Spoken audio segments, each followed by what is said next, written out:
আচ্ছা, বারুইপুরবাসীর কাছে একটা প্রশ্ন।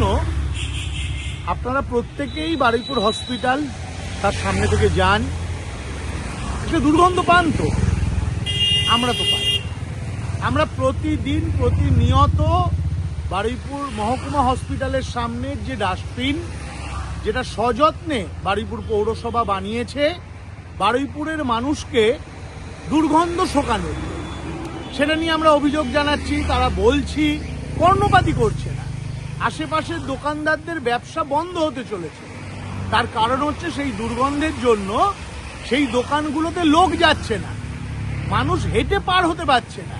আচ্ছা, এটা কি তৃণমূল নেতারা বুঝতে পারে না? না তৃণমূল নেতারা এটা বুঝেও ইচ্ছে করে দিয়েছে? একটা দীর্ঘদিন ধরে ওইখানে ডাস্টবিন হয়ে আছে, পচা দুর্গন্ধ জীবাণু। উল্টো দিকে বারুইপুর মহকুমা হসপিটাল, মহকুমা হসপিটালের যারা কর্মরত ডাক্তার নার্সরা, তারাও মুখে রুমাল দিয়ে পার হচ্ছে। এই বিষয়গুলো আর মানুষ মেনে নিচ্ছে না। তৃণমূল নেতারা ব্যস্ত খাল বিল ভরাট করে, পুকুর ভরাট করে ফ্ল্যাট নির্মাণ করার জন্য। তারা ওই কাজে ব্যস্ত। তারা মানুষের সেবার দিকে যাচ্ছে না। তারা মানুষকে এই গন্ধ শোকাতে চাইছে। বারুইপুরের মানুষ আর এই দুর্গন্ধ শুকবে না দাদা।